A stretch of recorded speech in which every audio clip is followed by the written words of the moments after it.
अरे यार, pharma company तो बहुत सारे हैं, लेकिन समझता ही नहीं इन्वेस्ट कहाँ करने की है। अरे भाई वीडियो पूरा देखो समझ जाएगा।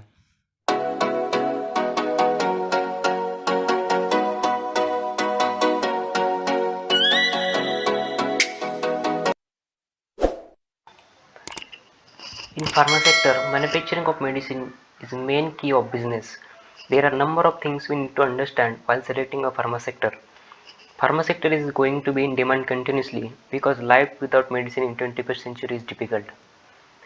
हम सभी को पता है भाग दौड़ भरी जिंदगी में हमें अपनी पर्सनल हेल्थ पर ध्यान रखने के लिए बहुत कम समय मिल रहा है। एक मेजर रीज़न हो सकता है कि दिन ब दिन लोगों में डिजीज़ बढ़ रहे हैं, जैसे कि किसी को कैंसर हो रहा है, किसी को डायबिटीज़ हो रहा है, तो किसी का मतलब दूसरे भी डिजीज़ है, बहुत सारे डिजीज़ है कि जो दिन ब दिन बढ़ते रह रहे हैं।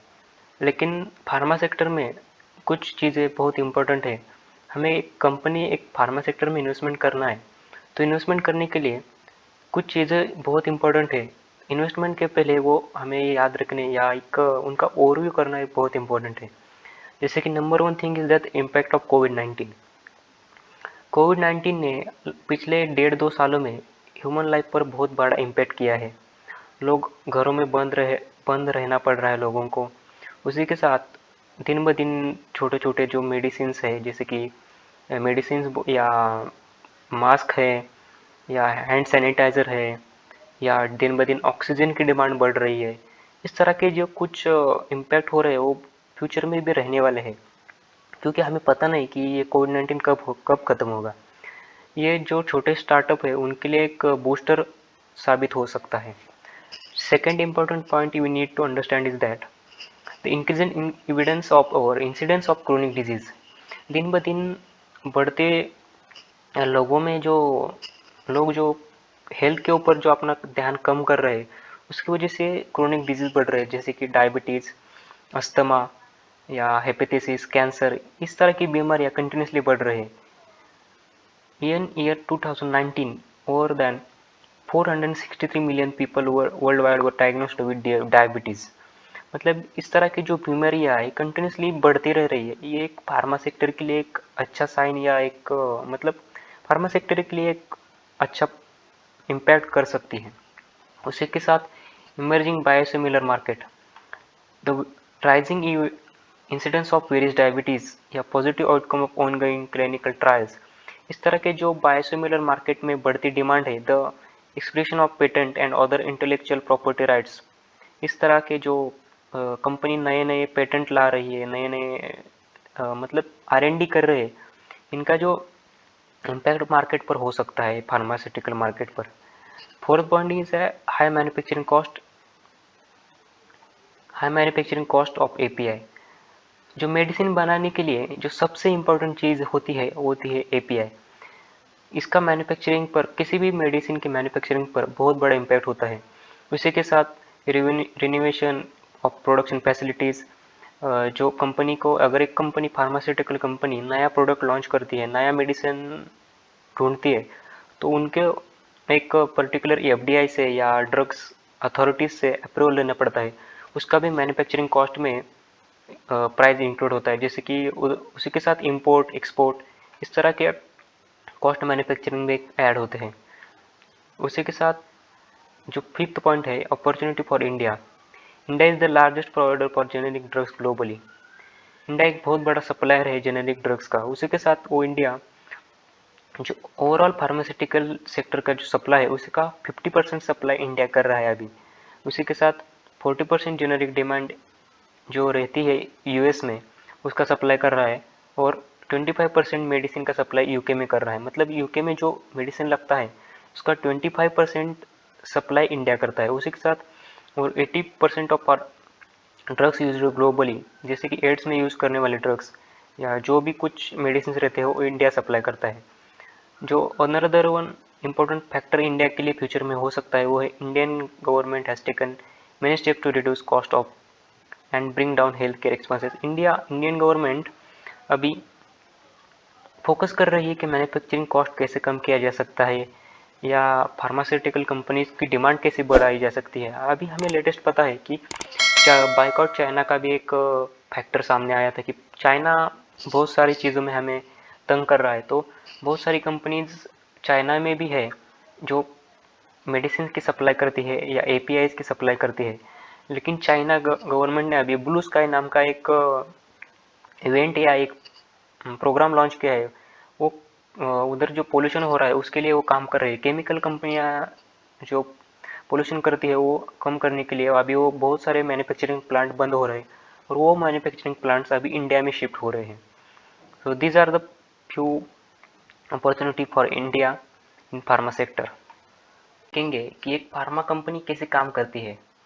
The first one important point is that कोई भी मेडिसिन बनाने के लिए एक दो तीन तरह की चीज़ें लगती है। उसमें आता है intermediate, API and other chemical syndrome. ये तीन चार चीज़ें मिला के एक फाइनल मेडिसिन बनता है। तो ये फाइनल मेडिसिन बनाने के लिए सपोज एक छोटा सा टैबलेट भी बनाना है तो उसके लिए बहुत सारे मतलब बता नहीं सकते एक्चुअल नंबर में, लेकिन बहुत सपोज एक छोटा सा भी टैबलेट बनाना है तो उसके लिए 10-15 टाइप के केमिकल्स लगते हैं। तो एक कोई भी कंपनी, सभी कंपनीज एक फाइनल प्रोडक्ट नहीं बनाती, वो डिफरेंट तरह के प्रोडक्ट्स बनाती हैं। उसमें हम पहले देखेंगे एक प्रोडक्ट रहता है एक मेडिकल फील्ड में काम करने के लिए कंपनी जो प्रोडक्ट बनाती है उसका नाम है, most important is that API. API क्या है? एक एक्टिव फार्मास्यूटिकल इंग्रेडिएंट्स है। हमें पता है कि मेडिसिन कौन सी भी दवाई बहुत तरह के फॉर्म्स में अवेलेबल है, जैसे कि लिक्विड में है, टैबलेट में है, कैप्सूल्स है, इंजेक्शंस रहते हैं, क्रीम्स या लोशन रहते हैं हम जो बॉडी पर लगाते हैं, उसी के साथ ड्रॉप्स रहते हैं, इनहेलर्स रहते हैं। इस तरह के जो प्रोडक्ट मैन्युफैक्चर करने के लिए जो इम्पोर्टेंट रहता है वो है एपीआई। एपीआई क्या है? ये combination of key chemicals that make the drug works. मतलब क्या है? It is the dosage of drug और chemical that make the drugs work. मतलब जो दूसरे जो केमिकल्स है उनको एक्टिव करने के लिए, उनको मतलब एक स्टार्टअप करने के लिए जो इम्पोर्टेंट रहता है वो एपीआई।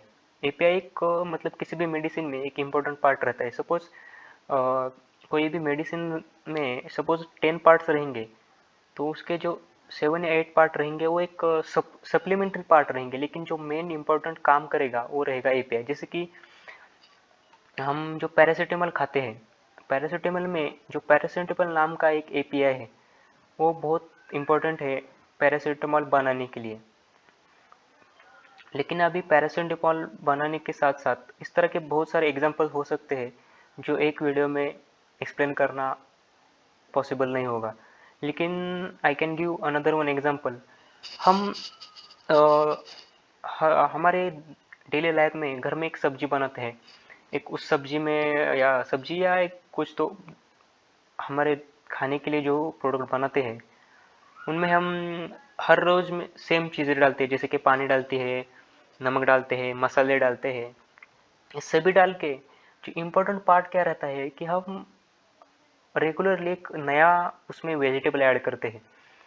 तो वो प्रोडक्ट मतलब हम जो खाना बनाते हैं या कुछ भी दाल चावल बनाते हैं या कोई भी सब्जी बनाते हैं उसका इम्पोर्टेंट पॉइंट क्या है, उसका इम्पोर्टेंट फैक्टर क्या है? वो जो वेजिटेबल हम नया रोज़ ऐड करते हैं। सपोज आज बैंगन का सब्जी बनाया है तो आज की सब्जी में ये बैंगन एक एपीआई की तरह काम करेगा। मतलब जो हमारी सब्जी का पूरा टेस्ट जो रहेगा या पूरा जो उसका इम्पैक्ट रहेगा हमारे खाने के ऊपर या हमारे टेस्ट के ऊपर या जो हमारे बॉडी पर इम्पैक्ट करेगा वो बैंगन का रहेगा।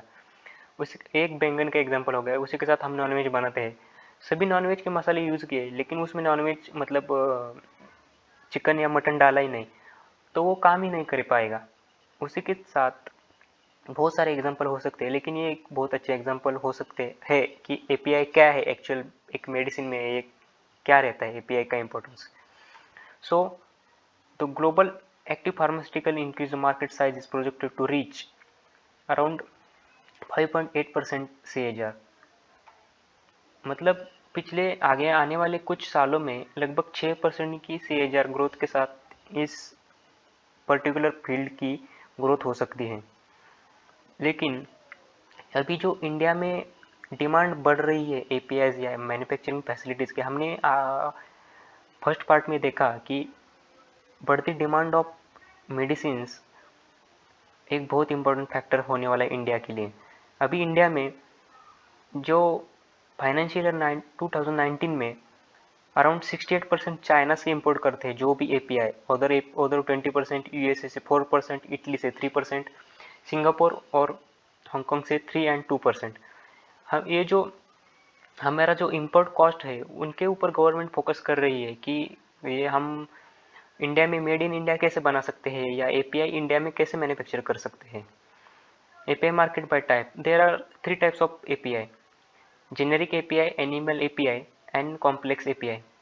तो एक एपीआई क्या है मैंने एक्सप्लेन किया, लेकिन मेजर कंपनीज है एपीआई में जो जैसे कि डीवीज लैब है, आरती ड्रग्स है, हिकाल है, न्यूलैंड है। आप वीडियो पॉज करके इन एपीआईज का लिस्ट दे सकते हैं। ये कंपनीज सपोज कुछ जेनेरिक एपीआईज है जो मतलब ह्यूमन जो कंज्यूम करते हैं मेडिसिन, उनमें जो लगने वाले एपीआईज है वो बनाने वाली कंपनीज है डीवीज लैब, औरोबिंदो फार्मा, सन फार्मा। उसी के साथ एनिमल के जो एपीआईज है, मतलब एनिमल के लिए हम जो भी मेडिसिन बनाते हैं उनके लिए जो बनाने वाले जो ड्रग्स लगते हैं, जैसे कि केमिकल्स में जो एपीआई आते हैं वो बनाने का भी काम करते हैं। जैसे कि उसी के साथ और भी रहते हैं कॉम्प्लेक्स एपीआई, जैसे कि हम पेड़ पौधों का भी दवाइयाँ बनाते हैं, उनका फर्टिलाइज़र बनाते हैं। इस तरह के भी जो कुछ प्रोडक्ट रहते हैं उस तरह के सारे मिला के यहाँ पर मैंने एक लिस्ट दिया है, इनमें आप दे सकते हैं वीडियो पॉज करके। इन कंपनियों में से अगर आपको एपीआई में इन्वेस्ट करना है तो इसमें से आप कौन सी भी कंपनी चुन सकते हैं, लेकिन before investing take your time and एक अच्छा रिसर्च करें या और अच्छी तरह से एक किसी भी कंपनी का रिसर्च करें। एपीआई एक मैन्युफैक्चरिंग करने के बाद जो कंपनी जो दूसरे प्रोडक्ट बनाती है वो होती है एफडीएफ, फिनिश्ड डोसेज फॉर्म्स और फॉर्मुलेशंस। मतलब बहुत सारी कंपनियों से छोटा छोटा केमिकल जमा करके जो फाइनल प्रोडक्ट बनता है, जैसे कि हम पैरासीटामोल का जो गोली खाते हैं वो जो गोली हमारे पास आता है वो है फिनिश्ड डोसेज। मतलब जो फाइनल प्रोडक्ट होता है वो है एफडीएफ। मतलब कुछ कंपनियां क्या करती है, उनका जो केमिकल उसमें सब मैंने पहले बोला कि एक मेडिसिन बनाने के लिए बहुत सारे केमिकल्स लगते हैं, तो वो क्या करती है कोई किसी कंपनी को उसका कॉन्ट्रैक्ट दे देती है, वो जो फाइनल प्रोडक्ट है वो खुद के नाम पर बना के सेल करती है। इट कैन बी टैबलेट्स और जो मैंने बोला जैसे कि सिरप रहते हैं, इंजेक्शंस रहते हैं या इनहेलर रहते हैं, डिफरेंट तरह के केमिकल्स और एपीआई को मिला के ये फिनिश्ड डोज बनता है। Ratio of various ingredients is highly important. किसी भी फिनिश डोज जो फाइनल कंज्यूम करने वाला प्रोडक्ट बनाने के लिए इस तरह के फिनिश डोसेज फॉर्म्स बनाने वाली भी कंपनीज रहती हैं। उसी का जो साथ जो थर्ड इंपॉर्टेंट पॉइंट है CMO, contract manufacturing organisation, CDMO, contract development and manufacturing organisation and contract research and manufacturing organisation. मतलब जो सभी कंपनियां क्या रहती है वो फाइनल प्रोडक्ट भी नहीं बनाती और वो एपीआई भी नहीं बनाती। वो क्या करती है, वो कंपनी से दूसरे कंपनी से कॉन्ट्रैक्ट लेती है कि हम आपका प्रोडक्ट मैन्युफैक्चर करके देंगे, उसके बदले वो मतलब जो कॉस्ट जो भी रहेगा वो बनाती है। अगर एक छोटा कंपनी प्रोडक्ट बनाएगी लेकिन वो रिसर्च एंड डेवलपमेंट के लिए पैसा नहीं खर्च कर सकती, तो वो क्या करते हैं, वो अपना खुद का प्रोडक्ट बनाते हैं और अपना प्रोडक्ट किसी को रिसर्च करने के लिए देते हैं। उसी के साथ जो the Indian CMO contract manufacturing जो मार्केट है valued around 10.5 billion in 2020 and it is expected to reach 27। मतलब अराउंड 18% की ग्रोथ हम आने वाले 5-6 सालों में देख सकते हैं। मतलब कॉन्ट्रैक्ट मैन्युफैक्चरिंग जो क्या है, हम मैंने बताया कि कॉन्ट्रैक्ट मैन्युफैक्चरिंग क्या है। सीएमओ कॉन्ट्रैक्ट मतलब सभी कंपनीज एपीआई भी नहीं बनाती, सभी कंपनीज फिनिश डोसेज भी नहीं बनाती और सभी कंपनी सीएमओ कॉन्ट्रैक्ट भी नहीं लेते। हम मैंने बताया कि एपीआई बनाने वाली कंपनीज अलग रहती है या वो सभी भी बनाती है। मतलब जो बड़ी कंपनियां हैं वो सभी तरह के बिजनेस करती है, जैसे कि एपीआई भी बनाती है, फिनिश डोसेज भी बनाती है और कॉन्ट्रैक्ट मैन्युफैक्चरिंग भी करती है और कॉन्ट्रैक्ट का रिसर्च भी करती है, खुद के बनाए हुए प्रोडक्ट पर रिसर्च भी करती है। The rise in demand of injectable drugs, especially in cancer research, will provide an upper hand Indian pharmaceutical contract manufacturing। मतलब जो रिसर्च होता है किसी भी प्रोडक्ट का, वो जो ये क्रैम रहने वाला है कॉन्ट्रैक्ट रिसर्च एंड मैन्युफैक्चरिंग, इनके लिए एक बहुत अच्छा फैक्टर हो सकता है। जो मैंने ये बताया कि एक कॉन्ट्रैक्ट रिसर्च एंड मैन्युफैक्चरिंग जो कंपनीज रहती है वो कौन सा भी प्रोडक्ट नहीं बनाती, कौन सा भी प्रोडक्ट सेल नहीं करती, लेकिन वो रिसर्च करती है। दूसरी कंपनियां कॉन्ट्रैक्ट देती है कि हमने ये प्रोडक्ट बनाया है, इस पर थोड़ा रिसर्च करो, इनके ट्रायल्स लो और हमें रिजल्ट बताओ। इस तरह के मैन्युफैक्चरिंग कंपनीज भी रहती है। जो major contract manufacturing, contract development करती है दूसरी कंपनीज़ का, और रिसर्च करती है। इनका मैंने एक लिस्ट दिया है, आप वीडियो पॉज करके इनका लिस्ट दे सकते हैं। एक इन्वेस्टमेंट के लिए अच्छी कंपनीज हो सकती है, बट आपको टाइम देना पड़ेगा। इनके प्रॉफिट लॉस एक कुछ पिछला हिस्ट्री आपको फॉलो करना पड़ेगा, जैसे कि है doctor Reddy's, Cadila health care, मेलैंड लेबोरेटरीज, न्यू लैंड लेबोरेटरीज, लोरोथ लैब, सेजन इंटरनेशनल, जुबिलेंट लाइफ। आपने इन सभी कंपनियों का नाम भी पढ़ा होगा या सुना होगा, आपने देखा होगा। Pi industries, Hikal, Divi's laboratories, ये कंपनीज मतलब एपीआई भी मैन्युफैक्चर करने वाली कंपनीज है, सीएमओ भी करती है। मतलब हर कंपनी का स्पेशलाइजेशन रहता है, जैसे कि डीवीज लैब का स्पेशलाइजेशन है एपीआई मैन्युफैक्चरिंग में। और लास्ट वाला जो पॉइंट है दो, वो है ANDA, abbreviated new drug application. मतलब कुछ कंपनी क्या करती है, नए नए प्रोडक्ट बनाती है। मतलब एक खाली ये सपोज अभी कोविड-19 का जो मेडिसिन बना रहा है बनेगा, उसके ऊपर जो कंपनी नया ड्रग बनाएंगी या नया ड्रग एप्लीकेशन है, उनको वो अप्रूवल का जो काम करेंगे, मतलब वो फार्मा सेक्टर का एक सपोर्टिव पार्ट है कि नया प्रोडक्ट बन रहा है तो उसके लिए एप्लीकेशन फाइल करना एफडीआई में या ड्रग्स अथॉरिटीज़ ऑफ इंडिया, इनके से अप्रूवल लेने का काम ये कंपनियां करती है। और drug master files, the last important point is that submission of drug master file. कोई भी मेडिसिन बनने के बाद उसका एक ड्रग मास्टर फाइल रहता है। मतलब एक ड्रग, अगर पैरासीटामोल नाम का एक प्रोडक्ट बनाया है तो उसका ड्रग मास्टर फाइल रहता है कि इसमें कौन सा प्रोडक्ट इंक्लूड किया है, ये केमिकल कितने परसेंटेज में किया है, उसमें जो पाउडर फॉर्म रहता है, जो पाउडर रहता है केमिकल में, मतलब किसी भी मेडिसिन में, गोली में या टैबलेट में, उसका परसेंटेज कितना है, उसका जो एपीआई है उसका परसेंटेज क्या है, उसका जो इंटरमीडिएट मतलब जो दूसरे सपोर्टिव जो केमिकल्स है उनका परसेंटेज क्या है, इसका एक पूरा डाटा रहता है। ये डाटा किसी भी कंपनी को, किसी भी फार्मास्यूटिकल कंपनी को अप्रूवल के लिए सेंड करना पड़ता है। और ये ड्रग मास्टर फाइल किसी भी कंपनी के मेडिसिन की जानकारी लेने के लिए इम्पोर्टेंट फैक्टर है। So in conclusion, capacities and capabilities together going to play a bigger role for attracting contract work in India pharma sector.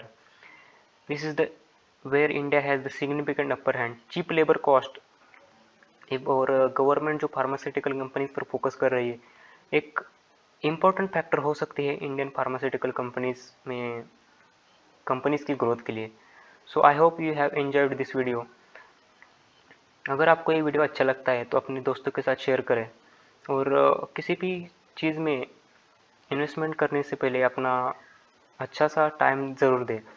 आपको अगर कंपनी कैसे सिलेक्ट करती है, कंपनी का परफॉर्मेंस कैसे ट्रैक करते हैं, तो उसका मैंने वीडियो बना है, वो आप भी देख सकते हैं मेरे चैनल पर जाके।